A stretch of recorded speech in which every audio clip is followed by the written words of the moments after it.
రెండు తెలుగు రాష్ట్రాల్లో ఎక్కడ విన్నా ఒకటే మాట వినిపిస్తోంది. ఏపీ మాజీ ముఖ్యమంత్రి వైసీపీ బాస్ జగన్ అరెస్టు ఖాయమన్న ప్రచారమే ఎక్కువగా జరుగుతోంది. లిక్కర్ స్కామ్ లో నిందితులు ఇచ్చిన కీలక సమాచారంతో జగన్ అరెస్టుకు సిట్ రంగం సిద్ధం చేస్తోందని కొద్ది రోజులుగా చెప్పుకుంటున్నారు.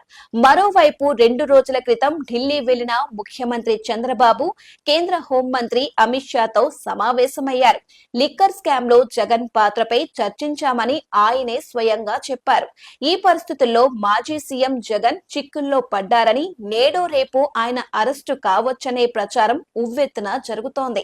అయితే ప్రస్తుతం నెలకొని పరిస్థితుల్లో జగన్ ను కూటమి ప్రభుత్వం అరెస్టు చేయలేదన్న వాదన కూడా అంతే ఎక్కువగా సాగుతోంది.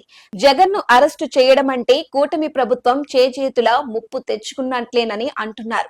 అందుకే ఎప్పటి నుంచో జగన్ ను అరెస్టు చేస్తామని లీకులు ఇస్తున్నా ఆయనను టచ్ చేయడం లేదని అంటున్నారు. అరెస్టు ప్రచారంపై జగన్ కూడా 2 రోజుల క్రితం స్పందించారు. తనను అరెస్టు చేయగలరా అంటూ ప్రశ్నించారు. తాను ఎక్కడికి పారిపోలేదని, విజయవాడలోనే ఉన్నానని వ్యాఖ్యానించారు. అంటే తనను అరెస్టు చేయాలని అంటే తన నివాసానికి వచ్చి తీసుకుపోవాలని సిట్ కు హింట్ ఇచ్చారు. జగన్ అలా ఓపెన్ ఆఫర్ ఇచ్చినా సిట్ స్వీకరించడం లేదు. దానికి కారణం జగన్ పాత్రపై మరిన్ని ఆధారాలు సంపాదించాల్సి ఉంటుందన్నారు. ఇదే సమయంలో జగన్ అరెస్టుకు కేంద్రం నుంచి అనుమతి కూడా ఉండాలని అంటున్నారు. ప్రస్తుతం ఏపీలో కూటమి ప్రభుత్వం కొనసాగుతోంది. టీడీపీతో పాటు జనసేన, బీజేపీ ప్రభుత్వంలో కీలక భాగస్వాములు ప్రభుత్వ పరంగా ఏ నిర్ణయం తీసుకున్నా 3 పార్టీలు భవిష్యత్తును ఆలోచించి నిర్ణయాలు తీసుకోవాల్సి ఉంటుంది. ఏ పార్టీ తన సొంత ఎజెండా అమలు చేసే పరిస్థితి లేదు. ప్రధానంగా మాజీ సీఎం జగన్ ను అరెస్టు చేసి ఆయనను రాజకీయంగా దెబ్బ తీయాలనేది టీడీపీ ప్లాన్ గా చెబుతున్నారు. దీనికి జనసేన కూడా సహకరించే పరిస్థితి కనిపిస్తోంది. కానీ బీజేపీ తీరుపైనే అనుమానాలు వ్యక్తమవుతున్నాయి. ప్రస్తుతానికి టీడీపీ, జనసేన మద్దతు కేంద్రంలో బీజేపీకి అవసరమైనప్పటికీ ఆ పార్టీ వైసీపీని వదులుకునే అవకాశాలు తక్కువగానే ఉన్నాయని అంటున్నారు. జగన్ ను అరెస్టు చేసి జైలుకు పంపితే ఆయనకు రాజకీయ పునర్జన్మ ఇచ్చినట్లు అవుతుందేమోనన్న సందేహం ప్రభుత్వ పెద్దల్లో ఉంది. టీడీపీ, జనసేన క్యాడర్ మాత్రం జగన్ ను అరెస్టు చేయాలని కోరుకుంటున్నా స్కామ్ లో నిందితుడిగా జైలుకు వెళ్లే జగన్ ఆ తరువాత ప్రజల నుంచి సానుభూతి పొంది మళ్లీ ప్రధాన రాజకీయ శక్తిగా ఆవిర్భవించే అవకాశాలు ఉన్నాయంటున్నారు. గత ఎన్నికల్లో ఆయన ఓటమి చెందినా దాదాపు 40% ఓట్లు పొందడాన్ని విస్మరించకూడదని ప్రభుత్వ పెద్దలు భావిస్తున్నారని చెబుతున్నారు.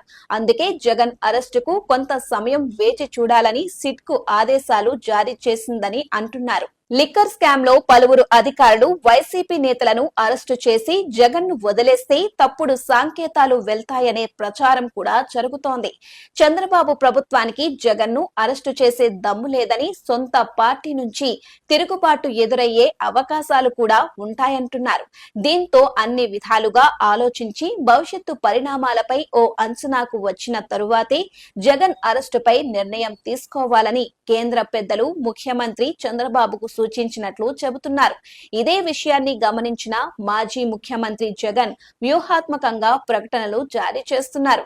లిక్కర్ కొనుగోలు, అమ్మకాలకు సంబంధించి గత ప్రభుత్వంలో ముఖ్యమంత్రి కార్యాలయం జోక్యం చేసుకున్నట్లు ఏమైనా ఆధారాలు ఉన్నాయా అని జగన్ ప్రశ్నిస్తున్నారు.